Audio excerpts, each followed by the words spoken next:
What's up guys, it's Tom here and welcome to a brand new Liverpool transfer news video. And MacAllister is edging closer and closer to a transfer to Liverpool. Fabrizio Romano has reported that Liverpool are the number one club, the favourites to sign MacAllister, and we are already talking to his representatives and his agent, and of course Liverpool's representatives are already checking on MacAllister whether what kind of wage, what kind of contract he would want at Liverpool. And Fabrizio Romano has reported that MacAllister himself expects Brighton to grant his wish of a transfer move this summer. He publicly and privately expressed to Brighton that he wants to leave the club at the end of the season, and also Fabrizio Romano claimed that any move is likely to take place early on in the transfer window, which would perfectly suit Liverpool, because Liverpool want to sign MacAllister and straight away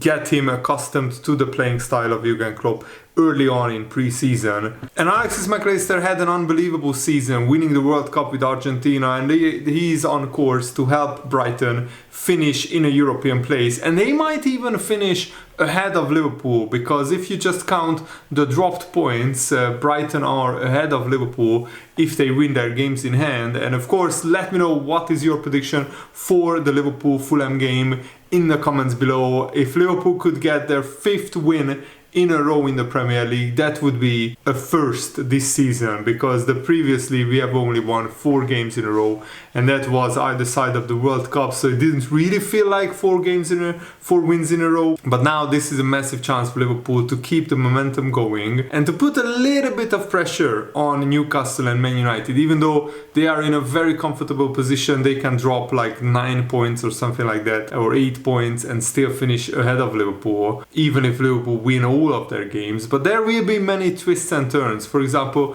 Brighton will play Manchester United. One team or both teams will drop points in that game. Newcastle will play Arsenal, and Arsenal's centre-back Gabriel got injured in the Arsenal's 3-1 win against Chelsea, so Arsenal might be without their 2 first-choice centre-backs, and of course that makes Newcastle a little bit more likely to take points off Arsenal. But I'm firmly rooting for Arsenal. I want them to win the title, even though they are well outside of the chances of winning the title. It would take a monumental collapse from Man City for Arsenal to win the title. And also this MacAllister's transfer, it just feels right to me, because Liverpool's recent success was built on signing exactly these kind of players, young promising players who are entering the peak years of their career. MacAllister is just 24 years old, and we are signing him from a smaller club than Liverpool. And I mean, there are many smaller clubs than Liverpool, but Brighton feels like when we signed Fabinho from Monaco, or we signed Allister from Roma, or Salah from Roma. We signed Sadio Mane from Southampton, Bobby Firmino from Hoffenheim. The list goes on. It's literally so endless. Wijnaldum from Newcastle. Those clubs are similarly to Brighton a level or two below Liverpool, and look what kind of success Liverpool has built. And hopefully MacAllister won't be costing. And I still am saying that Liverpool still haven't replaced Gini Wijnaldum, that ball-carrying runner in midfield. Liverpool have badly missed. And I mean, look at Thiago. Thiago was the direct replacement of Wijnaldum, but they are completely different players. Thiago is a technician. He's a brilliant dribbling pass master of a midfielder, but he's not a ball-carrying runner. And Thiago again is ruled out for the rest of the season. This is another very disappointing news for Liverpool fans. Thiago suffered another injury hit season. At this point, I'm expecting it, because it's a rarity that Liverpool have a midfielder who is not having many injury problems. Hopefully MacAllister will be able to stay fit for the majority of his Liverpool career. But Thiago getting an operation on his hip is very disappointing because he was just getting closer to being fit for the rest of the season, and now Thiago will miss a huge chunk of the season with injury. And I mean, the model is Mo Salah, who is hardly ever getting injured, and he's getting around 45 to 50 games per season. And just to compare, Thiago had 30 games in his first season, 39 games in his second season, and 28 games this season. So he's playing less than 70% of Liverpool's games, more like 60% of the Liverpool games, and that's really disappointing. And MacAllister's contract expires in 2025, so 2 years from now, which means that Brighton have to sell him now if they want to maximize a return on their investment. They want to maximize the transfer fee that they get for MacAllister. This is the perfect time to sell him. His stock is very high after winning the World Cup, and also if they wait one more year, then Alexis MacAllister will have just 1 year left on his contract, and then they will have to sell him for a little bit of a cheaper price. And Fabrizio on his podcast has claimed that Liverpool are set to meet with Alexis MacAllister's representatives, which is basically his family, and his family wants to directly talk to Jurgen Klopp as well, to see what kind of plans he has for Alexis MacAllister personally, what role he wants him to have in the team, and also for Liverpool going forward. And I think it's a very big advantage for Liverpool that we have a very settled project. We are not anywhere near the turmoil that Chelsea are in, and also Liverpool, even though we might miss out on Champions League football, we have been in the Champions League for the past 5 years in a row, and I mean that makes us actually a very stable club, because we can say to MacAllister, this season was an anomaly and it was an exception, and next season I think with the right kind of transfers Liverpool can get back to the top, into the top four. But the battle will be fierce, because Chelsea will be stronger next season for sure, Tottenham probably will be stronger as well, and Man United, Arsenal, Newcastle, they are getting stronger and stronger. Newcastle will be even stronger, and Man United with more transfers will be stronger as well. So Liverpool have to spend serious amounts of money, and we have to spend it on the right kind of players if we want to get back into the top four. We can't have 2, 3, 4, 5 seasons out of the top four, because look at how long it took Arsenal to get back into the top four. Arsenal, when they first finished outside of the top four, they thought, you know what, we have been in the top four and playing Champions League football for 20 years in a row, or 15 years, something like that, under Arsene Wenger. We will get back to Champions League very quickly. And they had to wait half a decade to get back, really. And they had to strike gold with Mikel Arteta and with a lot of brilliant young players who they signed for a very cheap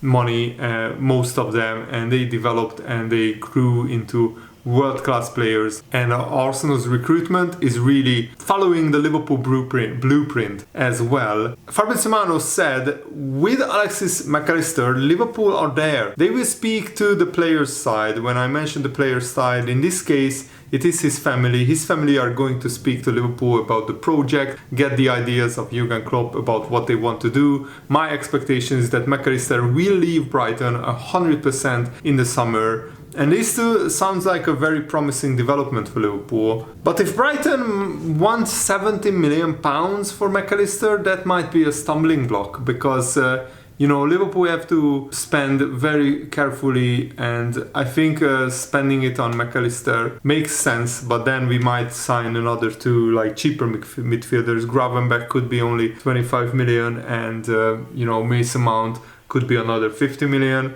But Liverpool can't spend 70 million on MacAllister. I think the maximum that we will spend on him is around 50-60 million. And Paul Joyce, who is very reliable when he comes to Liverpool transfers, when he says we are interested in a player, that's 100% true. And he is reporting in the Times newspaper that Liverpool are preparing to bolster their midfield in the summer with key signings, with Brighton's Alexis MacAllister high on the list of targets. And what I absolutely love about MacAllister is he's always playing for Brighton. He's always available. He hardly ever gets injured. He missed 3 games through injury in December, but since then he has played pretty much every game. And yes, sometimes he's getting rested here and there, but I'm looking through his minutes and his numbers, and he has been virtually all of the time available for Brighton this season and last season as well. And this season he had a very, very good season, scoring 8 goals in the Premier League, getting 1 assist. He scored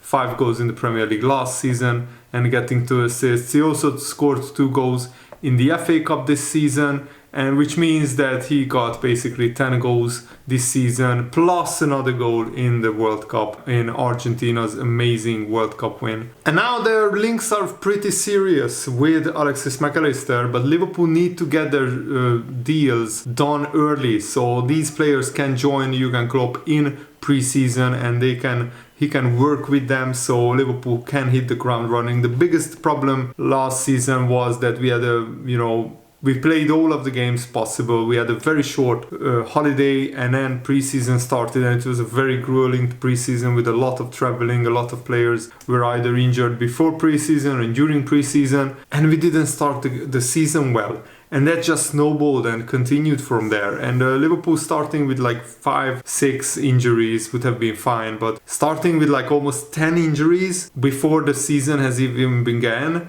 that was a recipe for disaster. But then, because then the players that you have available, they have to play more. They have to be strained and really ran into the ground, and then they got injured inevitably, and then it was a snowball effect as well. And I think MacAllister, Ugarte, and somebody like Mason Mount or Gravenberch would be perfect for the midfield rebuild, and then we would need somebody like Timber from Ajax who can play centre back, but he can also deputize for Romano in right back as well. This would be almost the perfect summer transfer window for Liverpool. Probably we have to make at least one signing with homegrown talent taken into consideration because of the homegrown rule. We probably will sign Mason Mount. We might sell Kevin Kelleher and replace him with another homegrown goalkeeper. But I think MacAllister and Ugarte should be the primary contenders, the primary targets for Liverpool, because those two players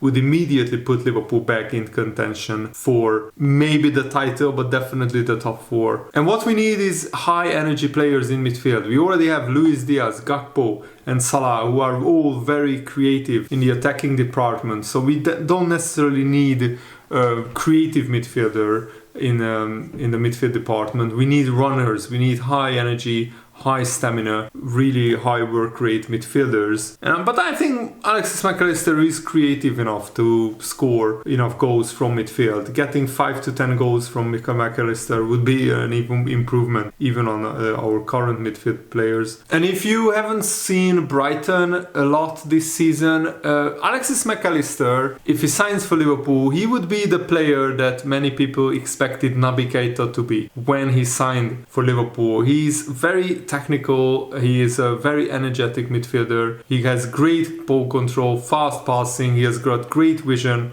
as well as short key passing is one of his best attributes, high intensity. Defensively, he's also pretty great at leading the press and going into challenges with high intensity, but he normally plays higher up for Brighton than he would probably for Liverpool. His biggest flaws are his lack of long range passing and ability, and lacking explosiveness when carrying the ball. Sometimes he tends to not rush into the space with the ball, but he looks for passing options, and sometimes that slows down the attack. But I think Jurgen Klopp can coach him and make him even better. He's only 24 years old, so he's still a player who is not the finished article yet. He can still grow, develop and get further football education from Liverpool. And I think we needed a Gini Wijnaldum type of midfielder since he left. Somebody who can recycle the ball effectively and efficiently, and somebody who can give it to the playmakers in the team while being energetic, press resistant and also available a lot of the times. One of the biggest strengths of Gini Wijnaldum, apart from what he could do on the pitch, is that he was never injured. He was always available, and then he goes to Paris Saint-Germain, gets injured, he goes to Roma and gets injured. It's weird how that works.